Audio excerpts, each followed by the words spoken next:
Assalamualaikum warahmatullahi wabarakatuh. Dunia yang kita tempati ini pasti akan berakhir. Begitu juga waktu yang berjalan sekian lama ini. Prediksi tersebut pun sudah dibahas dalam berbagai keyakinan, terutama agama Islam. Berbicara mengenai agama Islam, tentu ada sejuta misteri-misteri yang sulit untuk dipecahkan. Banyak sekali teka-teki yang belum diketahui sepenuhnya. Salah satu misteri-misteri tersebut adalah tentang makhluk-makhluk mitologi yang terkenal di dalam agama Islam sendiri, seperti layaknya kemunculan Dajjal dan makhluk lainnya pada akhir zaman nanti. Apa sajakah makhluk itu?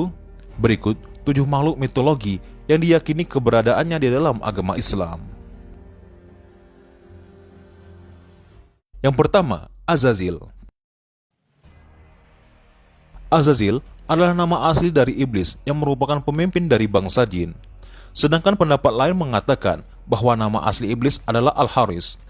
Menurut keyakinan agama Islam bahwa sebelum diciptakannya Nabi Adam alaihissalam, Azazil pernah menjadi imam para malaikat dan bendaharawan surga. Sebelum dilaknat oleh Allah Subhanahu wa taala, Azazil memiliki wajah rupawan cemerlang, mempunyai 4 sayap, banyak ilmu, terbanyak dalam hal ibadah, serta menjadi kebanggaan para malaikat, dan dia juga pemimpin para malaikat, dan masih banyak lagi. Setelah ia enggan bersujud kepada Nabi Adam alaihissalam, Allah mengubah mukanya pada asalnya yang sangat indah cemerlang menjadi bentuk yang buruk. Allah mengubah kepalanya seperti kepala unta, dadanya seperti daging yang menonjol di atas punggung, wajah yang ada di antara dada dan kepala itu seperti wajah kera. Kedua matanya terbelah pada sepanjang permukaan wajahnya, lubang hidungnya terbuka, kedua bibirnya seperti bibir sapi, taringnya keluar seperti taring babi hutan, dan terdapat sebanyak 7 helai janggut. Azazil diberi umur hingga hari kiamat.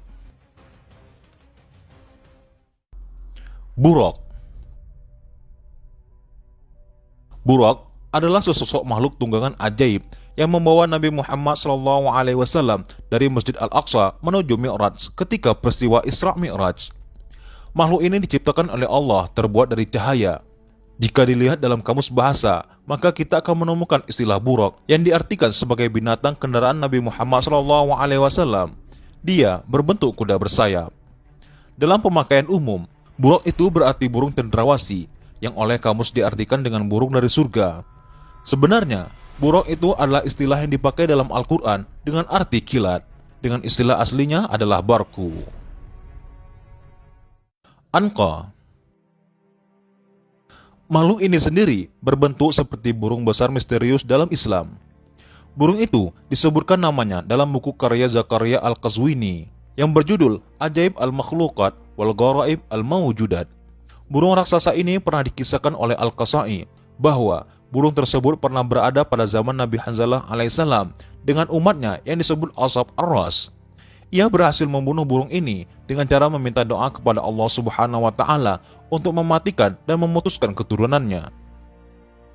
Burung ini sering diidentikan dengan burung simurg dari Persia dan ponik dari Mesir kuno. Menurut manuskrip kuno berupa teks Arab kuno dari Timur Tengah, legenda burung kolosal ini dikisahkan memiliki tubuh yang sangat besar sehingga sanggup membawa seekor gajah dengan cakarnya yang sangat tajam. Sumber-sumber kuno ini menjelaskan bahwa burung anqa pernah dipercaya sebagai makhluk mulia yang diciptakan oleh Tuhan. Al-Qasai mengisahkan bahwa burung ini tinggal di sebuah gunung tinggi yang bernama Gunung Falaj. Apabila burung ini terbang, maka ia sanggup menutup matahari seperti awan. Bulunya memiliki warna yang sangat banyak, lehernya seperti leher unta, memiliki 4 sayap, 2 panjang, serta 2 lagi ukurannya lebih pendek. Dabat Al-Ar. Dabat Al-Ar adalah sebuah frasa yang berarti binatang buas yang muncul dari perut bumi. Dalam Islam, binatang ini sebagai salah satu tanda sebelum datangnya hari penghakiman. Binatang ini akan keluar dari kota Mekah dekat Gunung Sofa setelah peristiwa matahari terbit dari barat. Ia akan berbicara dengan kata-kata yang fasih dan jelas.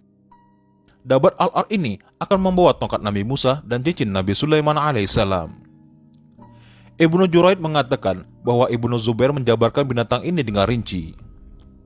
Kepalanya seperti kepala kerbau, matanya seperti mata babi, telinganya seperti telinga gajah, tanduknya seperti tanduk rusa jantan, lehernya seperti leher burung unta, dadanya seperti dada singa, warna kulitnya seperti warna kulit harimau, panggulnya seperti panggul kucing, Ekornya seperti ekor biri-biri jantan dan kakinya seperti kaki unta. Di antara sepasang persendiannya sejarak 12 ukuran garis lurus.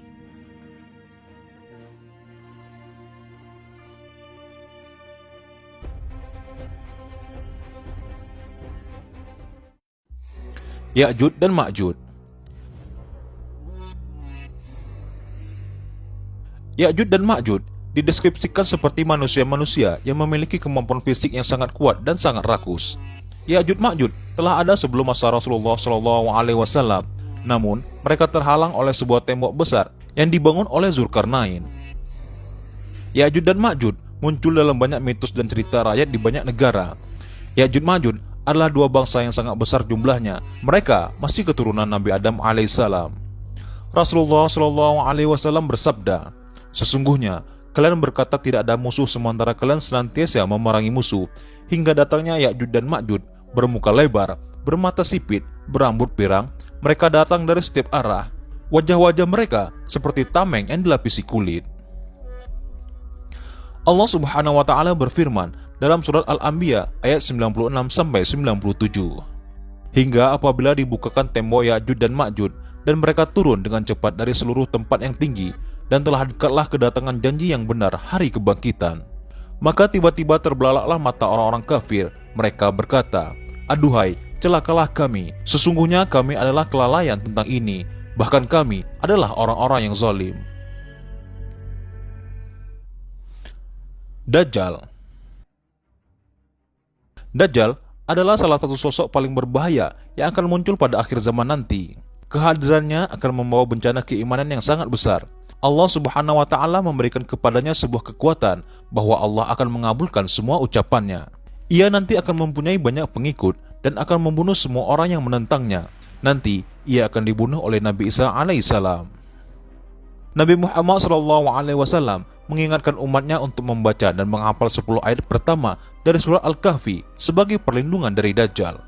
Dan kalau bisa, berlindung di kota Madinah dan Mekah, karena Dajjal tidak akan pernah bisa masuk kota tersebut yang dijaga oleh para malaikat. Rasulullah SAW bersabda, "Aku akan menceritakannya kepada kalian, dan tidak ada seorang pun Nabi melainkan telah menceritakan tentang Dajjal kepada kaumnya.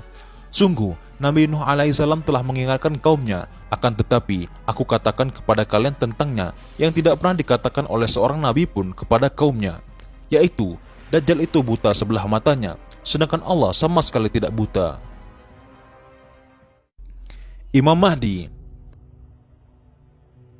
Beliau adalah keturunan langsung dari Rasulullah SAW, memiliki nama yang sama dengan beliau dan nama yang sama dengan ayahnya.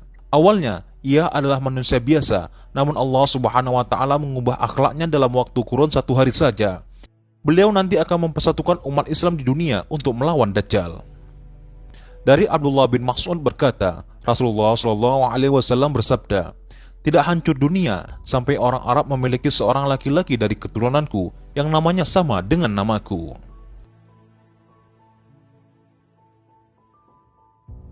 Itulah 7 makhluk yang dipercaya oleh agama Islam akan keberadaannya. Semoga apa yang telah disampaikan dapat menambah wawasan dan ibrah bagi kita semua.